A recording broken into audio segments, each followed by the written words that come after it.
Good afternoon, everybody.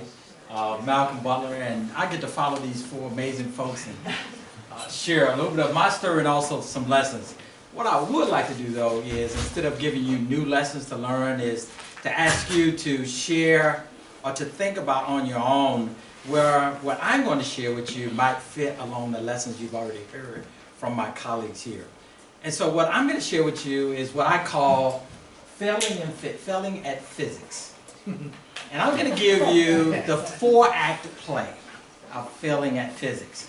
Notice I have failing spelled there on purpose for you. I am now in the midst of the 4th act, and a fairly extended act of this failing at physics right now. And I'll come back to that in a little bit. But these 4 acts have played out when I think about my life as a physicist, and now what I get to do today and have the joy of serving as a dean, the dean and a professor in the Cato College of Education here at UNC Charlotte. And so I only have one other slide for you, and that slide is going to reference the 2nd act in this 4-act play. The 1st act has to do with my high school experience. And the failing part there plays out where I was a high-achieving student, very high-achieving student. I was one of 9 children. I was a first-generation college kid because neither of my parents went to college. They were both brilliant in their own right. My dad was a phenomenal mathematician. My mom was an exquisite writer. She wrote poetry. But they could not avail themselves during the time they lived of formal education. But for their children, we had no choice. We had to go to college because they believed in the power of education. So here I am, a high school student doing exceptionally well in school, was the first kid ever to be identified as gifted in my school district. And I take physics because I can do physics. I'm a gifted kid. And lo and behold, I got the dreaded B. You might as well have given me an F. I got a B. And so my GPA was shot. I was the #1 student in the class. I got dropped to #3. You know, I wasn't a SAL, I wasn't a VAL. I was #3, folks. I didn't get neither fancy title. But I did get to deliver the graduation speech because I was class president.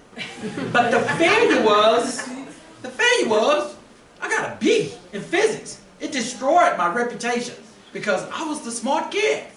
Now, what do you think I decided to major in college? Physics. Because I wanted to show that professor that I can indeed do physics. So, the 2nd act. And I hope for some of you picking up there's a failure on this slide too. But while I was in college and majoring in physics, I had a full ride.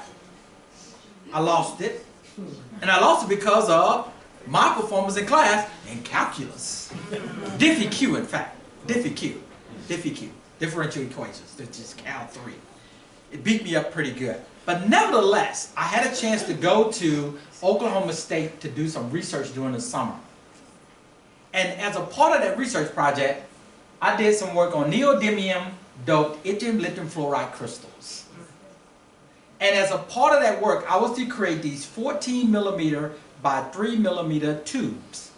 And then I connect a thermocouple to each end of the tube and test it for heat stress to see if I could create a tube that could withstand high volumes of heat. Now, some of you, if you're familiar with this, this is the first in the move towards nanotechnology. Before that was even a word, that's what we were doing. Folks, I failed miserably. I could not create a single one of these tubes that could withstand the heat.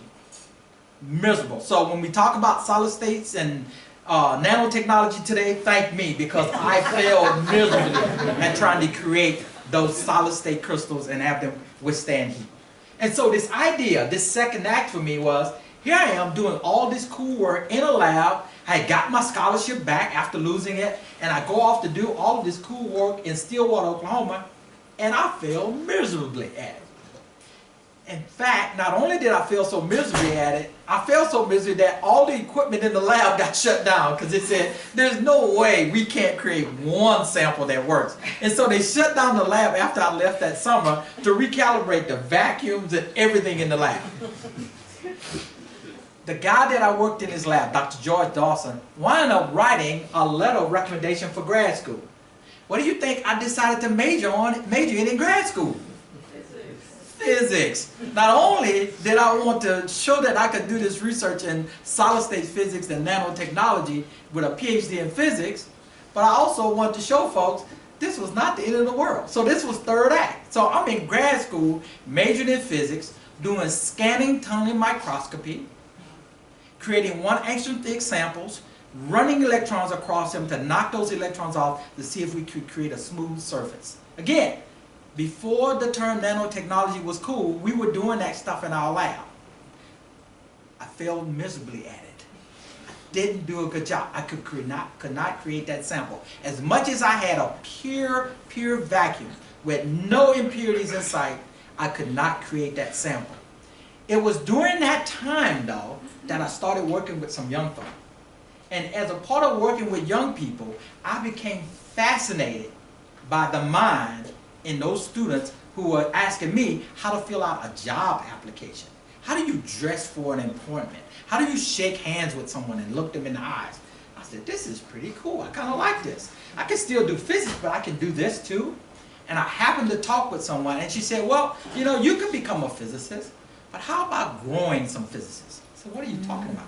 What about if you work with young people and help them to see that what they put their mind to, they can indeed do it? Whether that's physics, whether that's art, whether that's being able to spell words correctly, all of that can be a part of what you do. And so I decided while I was working on my degree, my PhD in physics, after a year and a half of being very successful, doing Laplacian transformations, doing complex variables, taking quantum, doing all kinds of cool stuff, I decided to change my major to curriculum instruction and science education. My very first class in education. Now mind you, for those folks who know science, there's a beauty and an elegance to doing something in a very parsimonious fashion. You know, if you can explain a concept in very short terms or few terms, that's a beauty, that's elegant. I wrote my first paper, I saw the prompt, I said, oh, I got this. 2 pages, I was done. Professor said, you got to give me more than that. I said, but no, that in physics, there's beauty in being nice and short and sweet and to the point. That's what I gave you. He said, and that's why you got enough. You need to give me more. Suffice to say, I was given permission to write the paper over again because he knew I was coming from the world of physics. And so now I live in this 4th act of my life. I live in this 4th act, and I tell you this because my son went to college and he wanted to be an engineer, which he is right now. He's an engineer. But as a requirement of his program, he had to get a 2nd undergrad degree. So he has a dual degrees. He has a degree in mechanical engineering, and he has a degree in physics. And so all those failures at physics, this 4th act for me, I think about all of those lessons that my colleagues share with you, and I look at you out here in this audience, and I see failure being a part of who we are. And no matter where you are in your acts in your life, know that failure is always going to be a part of it. And as you embrace those failures, you will have an amazing act wherever you are in your life that leads to your, maybe one day, being part of a showcase so that you can be very open about your failures and help others to see failure is not the end game, it's a part of the game. Thank you.